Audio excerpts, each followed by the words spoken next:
Friends, this is Priyanka. Welcome to my channel stern exam ferry. आपने देखा होगा कि टेरी 3.0 का जो रिजल्ट है आउट हो गया है, उसका कट ऑफ भी क्लियर कर दिया गया है। चाहे 1 to 5 हो, 6 to 8 हो, दोनों का रिजल्ट और कट ऑफ क्लियर हो गया है और आउट हो गया है। तो उसमें एक बात आपने देखी होगी कि जो उसका मेरिट है वो कितना गया है। 80 प्लस में आपके पीआरटी का जो मेरिट है वो गया है। अगर हम जनरल वर्ग की बात करें तो 80 नंबर आपके मेल वर्ग के लिए कट ऑफ गया है। वही हम बात करें फीमेल की तो 70 नंबर आपके फीमेल का कट ऑफ गया है। वही ईडब्ल्यूएस की बात करें तो 74 नंबर आपका ईडब्ल्यूएस का कट ऑफ गया है। यहाँ पे लिस्ट है, आप यहाँ पे देख पा रहे हैं, सारा कट ऑफ इसमें क्लियर है, मेंशन है। ठीक है, तो इसमें सबसे इंपॉर्टेंट बात यह है कि आपकी जो पढ़ाई के लेवल है, जो आपकी तैयारी का स्पीड है वो कैसा होना चाहिए और आपकी कंपटीशन है वो कैसी है। ठीक है, तो अभी तो ये टेरी 3 का है, लेकिन जब आप टेरी 4 के लिए एलिजिबल होंगे और उसमें जब आप अप्लाई करेंगे तो उसमें आपका जो कंपटीशन है और ज्यादा बढ़ जाएगा।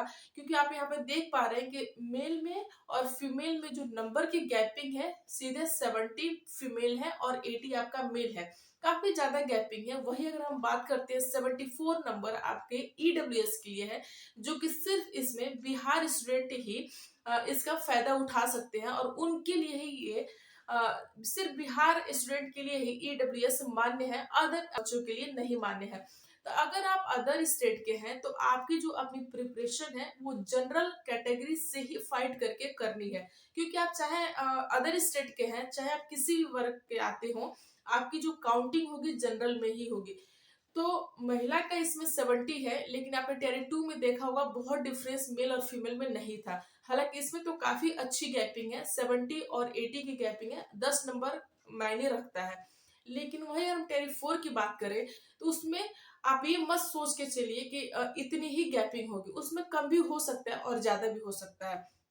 तो मेरा सीधे सीधे कहने का मतलब ये है, आपकी स्ट्रेटेजी होनी चाहिए वो 80 प्लस यानी कि जनरल मेल वर्ग का ही मानकर करनी चाहिए। अगर आप 80 प्लस 85 प्लस मान के भी प्रिपरेशन करते हैं तो आप 100% सेफ जोन में रहेंगे। और आपने एक चीज इसमें भी देखा हो, चाहे 1 to 5 हो चाहे 6 to 8 हो, इसमें जो सीट की संख्या है वो पूरी तरह से फिल नहीं हो पाई है। कुछ सीटें इसमें खाली रह गई हैं। चाहे किसी भी सब्जेक्ट का हो, साइंस हो, इंग्लिश हो, हिंदी हो, हर वर्ग में आपकी सीटें खाली रह गई हैं। पूरी जितनी भी रिक्त पद थी हर सब्जेक्ट के लिए, वो सारी की सारी सीटें भरी नहीं गई हैं। बहुत स्टूडेंट उसमें क्वालिफाई नहीं कर पाए हैं, कुछ ही स्टूडेंट इसमें क्वालिफाई कर पाए। यहाँ पे आप साफ साफ देख रहे हैं कि देख पा रहे हैं कि सीटों की संख्या 5000 है, लेकिन क्वालिफाई करने की जो संख्या है 3000 है, 4000 है। कहने का मतलब है कि 1500, 2000, 3000 माइनस में ही बच्चे क्वालिफाई किए हैं। तो इसका दो ही कारण हो सकता है। एक तो ये हो सकता है कि या तो सीट को बचाया गया है कम रिजल्ट जारी करके, या तो दूसरा रीजन ये हो सकता है कि आप बच्चे क्वालिफाई ही नहीं कर पाए हैं। तो देखिए, सुनने में यही आ रहा है कि आपका सीट को बचाया गया है, लेकिन एक तो वो हो गई जो आपके लिए सेफ जोन है, जिसकी बातें कही जा रही हैं। ठीक है, कि सीट को बचा लिया गया है। इसमें आप जितने भी एस्पिरेंट हैं वो सुन के खुश होंगे कि सीटों को बचा लिया गया, हमारे में कमी नहीं है। ठीक है, लेकिन अगर आप दूसरा पहलू लेके चलते हैं कि बहुत सारे ऐसे स्टूडेंट हैं जो क्वालिफाई ही नहीं कर पाए, जिसकी वजह से सीटें खाली रह गई। आपको यही सेकंड वाला ही मानकर चलना है कि आपको अपनी स्ट्रेटेजी को ऐसे बना के चलना है कि आप उसमें डिसक्वालीफाई ना हो और आप अपना एक सीट उसमें पक्का कर ले। ठीक है, इससे बात है कि टीआरई 3 की जितनी भी सीटें बची हैं वो टीआरई 4 में ही ऐड होंगी और टीआरई 4 की अपनी सीटें अलग हैं। तो उसमें काफी अच्छी सीटें होंगी, काफी अच्छी वैकेंसी होगी। तो आपकी जो अपनी पढ़ाई का रिदम है, लेवल है, उसको बहुत अच्छे से रेगुलर वे में मेंटेन करके चलना है। बहुत सारे ऐसे एस्पिरेंट हैं जो आप एक दिन 10 घंटा 8 घंटा पढ़ लेते हैं, लेकिन कभी कभी ऐसा होता है कि वो 2-4 दिन गैप भी कर देते हैं। आपको इतना सारा टाइम नहीं देना है, क्योंकि काम वही करिए जो आप रेगुलर और सही तरीके से कर पाए। आप 4 से 5 घंटा ही पढ़िए, लेकिन रेगुलर पढ़िए, उसको बिल्कुल ब्रेक मत करिए, उसको बिल्कुल किसी भी तरह से छोड़िए मत। और पढ़ाई के साथ साथ अच्छी नींद लेना भी बहुत जरूरी है। तो आप अपनी सेहत का भी ध्यान देते हुए 5 घंटा जितना भी आप हो सके 4+ में ही आप डेली अपना टाइम निकाल के रेगुलर वे से पढ़ाई करिए और प्रॉपर नींद लीजिए, जिससे कि आपका माइंड शांत रहेगा और चीजें आपको भूलेंगी नहीं और हर चीज आपको बहुत अच्छे से याद रहेगा। आप कई बार ऐसा होता है कि आप बहुत ज्यादा पढ़ाई कर भी लेते हो तो भी 2 दिन बाद ऐसा लगता है कि कुछ हमें याद नहीं है और हमें पूरा ऊपर ऊपर से बाउंस हो गया। तो वैसा काम नहीं करना है। जो भी पढ़ना है सॉलिड पढ़ना है और ऐसे इस तरीके से पढ़ना है कि आपके अपने माइंड में स्टोर रहे और आप उस क्वेश्चन को कम से कम एटलीस्ट एग्जाम में आपका पढ़ा हुआ जो क्वेश्चन आ रहा है वो गलत ना हो। ठीक है, तो यहाँ पे यही चीज देखना है कि जो सीटें हैं वो भी पूरी तरह से नहीं भरी हैं, सीटें खाली रह गई हैं। तो एक कारण ये हो सकता है कि थोड़ा एक नंबर से, दो नंबर से या किसी भी कारण से स्टूडेंट डिस्क्वालीफाई हो गए होंगे जिसकी वजह से सीटें खाली रह गई। ठीक है, लेकिन जो आप मेरिट देख रहे हैं, कट ऑफ देख रहे हैं, वो 80 है मेल के लिए पीआरटी में। तो आपको 80 85 ही मानकर अपनी तैयारी करनी है। तो अगर हम बात करते हैं कि आपके टीआरई 4 की जो नोटिफिकेशन वो कब तक आएगा, तो अभी इसका प्रोसेस स्टार्ट हुआ है।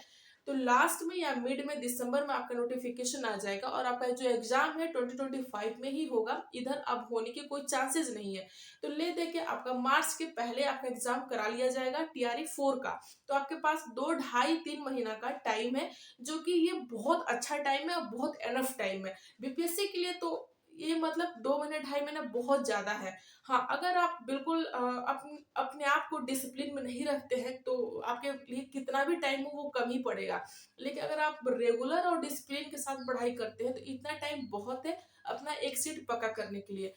तो आप हर सब्जेक्ट के ऐसे स्ट्रेटेजी बना के चलें जिससे कि आपका 80 प्लस में नंबर होने की पूरी गारंटी हो कि मेरा इतना नंबर 100% आना ही है।